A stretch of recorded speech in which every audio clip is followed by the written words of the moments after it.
name's Josh. I'm the owner of the 2007 Mustang GT. I purchased the car around 2.5 years ago from a seller who is an hour and a half away from my current residence. My buddy Pat and my dad helped me get the car. We drove there 2 days in a row and had a flatbed trailer deliver it back to Pat's shop. Since then, I owned it for around 2 weeks and unfortunately had an accident with it, which required the front end of the vehicle to be partially rebuilt, including the front fender and bumper. Since then, I've added a bunch of bolt-on modifications as well as a bunch of different cosmetic modifications. You know, I've just made it look as attractive as possible since then. I am going to be uploading a bunch of videos of the entire installation and the tuning at Evans Tuning this week, so stay tuned. So, welcome to RPG Automotive. I'm Pat Ryan. We've been in business since 2010. We do a lot of custom work, and we also do full service work for a lot of people, you know, so they can get to and from work and stuff like that. Wheels, tires, brakes, everything. We've been in the field now for, I think, 20 years. So, you know, we have a lot of experience working with vehicles that other people don't get to work on. We like to do things that are fun, you know, so that's why we do the custom stuff too as well. So if you need anything, just give us a call. We're here, you know, 6 days a week, so we're always here to take your phone calls. The phone number here is 908-574-2998. You can get us on Facebook, RPG Auto, Instagram, same, and Twitter, you know, all RPG Auto. So check us out and come to the shop. We'll get you moving and maybe even get you some more horsepower under the hood.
So we have a 2007 Mustang GT with a 4.6 liter 3 valve.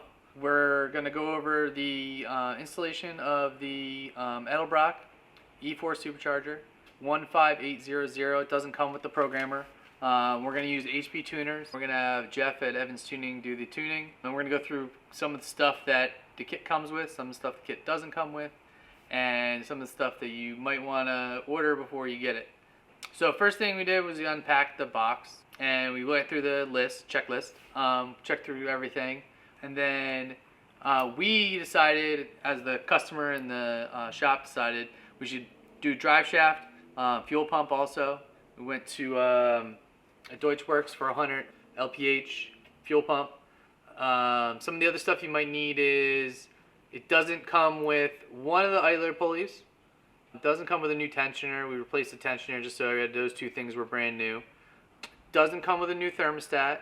Doesn't come with new intake gaskets. They want you to reuse them, but we decided to replace all the gaskets, replace the thermostat. The cooling system on this thing is separate from the actual car cooling system, but you have to drain the coolant anyway to do the crossover pipe. So from there we'll talk about the installation then.